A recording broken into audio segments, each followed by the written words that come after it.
Google told someone to put glue on their pizza, not as a joke, but as a genuine answer to a genuine search. Ever wonder why a trillion-dollar company built a search tool that keeps giving people dangerous answers, and then called it an upgrade? Today I'll explain Google's AI overviews like you're 5 years old. By the end, you'll understand exactly who this system was built to benefit.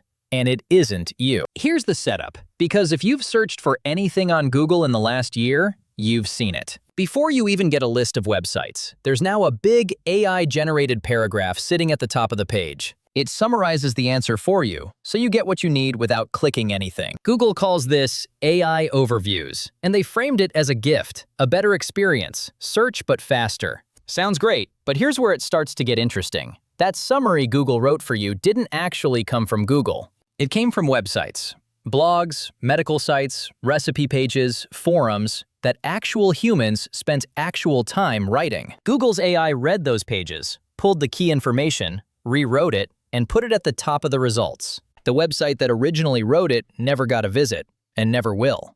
You got the answer, closed the tab, and moved on with your life. The person who spent 3 years building a health and wellness website just lost a visitor they'll never get back.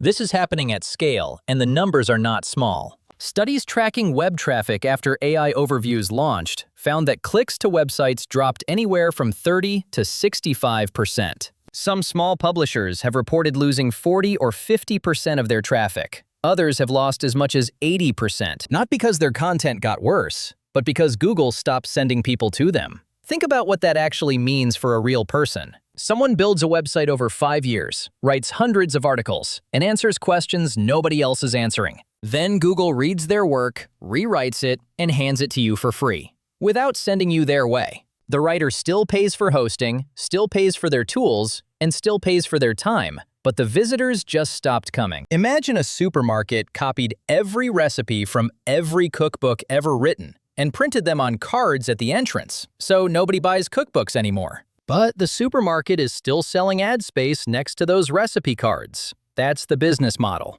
And it gets worse from there. Because here's the part Google definitely won't put in a press release. While Google is summarizing everyone else's content, it's also training its next AI models on that same content. Every website it reads to build your answer is also feeding the machine that will eventually replace the need for that website entirely. The writers, the researchers, the people who built those sites over years, they're not being paid, and they're not even being credited. They're being processed. Here's the, wait, they can actually do that moment. There is no opt-out. You cannot turn off AI overviews in standard Google search. It is simply there. You get the AI answer whether you want it or not. You didn't agree to it. You weren't asked. One day it appeared, and now it's the first thing you see every single time. The decision was made for you. That's not a product feature. That's a policy. Now here's the moment where the whole thing shifts, because this is what Google won't tell you. Google's public message about AI overviews is, we built this for you. Better answers, faster, more helpful. But let's translate that. What the press release says, we're enhancing the search experience with AI-generated summaries to help users find information more efficiently. What that actually means, we built a system that keeps you on Google instead of sending you to other websites. And then we put ads inside that system, because that's the part, ads. Google didn't just build AI overviews to be helpful. They built it and then immediately started embedding ads directly inside the AI answers. So now you get your AI summary sponsored by someone who paid Google to be there. Google eliminated the competition for your attention, all those other websites you might have clicked, and replaced it with a Google-owned experience that they now sell ad space inside of. Their ad revenue didn't drop, it grew. Everything is fine. The glue on pizza answer wasn't a sign that the system is broken. The system is working exactly as designed. It's just that what it was designed to do and what you assumed it was doing are two very different things. Here's where it lands for you personally. Every time you accept an AI overview answer without clicking through, you have no way to know if it's right. There's no citation you can verify in one tap. There's no author you can check. There's no publication date. It's a paragraph that looks authoritative and might be completely wrong. Google has documented cases where the AI recommended dangerous medical actions, gave incorrect legal guidance, and suggested pizza toppings that belong in a craft store, all delivered with the same calm, confident tone, regardless of accuracy. You can't fact-check what you don't know is wrong. That's the trap. And here's the part nobody is talking about loudly enough. When the AI gets something wrong, there's no one to call. There's no editor who made a bad call. There's no journalist who misread a study. There's just a paragraph that appeared, confident and clean at the top of the page, and zero accountability behind it. You know how you'd treat a stranger who walked up and said, "Actually, you should put that in your eye. It'll help." That's how you should treat AI overview answers on anything that actually matters. They might be right. They might be exactly, dangerously wrong. And they have no skin in the game either way. Meanwhile, the independent websites, the niche experts, the people who built their knowledge into something searchable over years, they're going out of business. Not because the internet stopped needing them, but because Google stopped needing to send you to them. A food blogger who spent a decade testing recipes loses 70% of her traffic in 6 months. A medical writer who spent years making complex health information readable watches his site go dark. Not because the work got worse, because the middleman decided to stop being a middleman.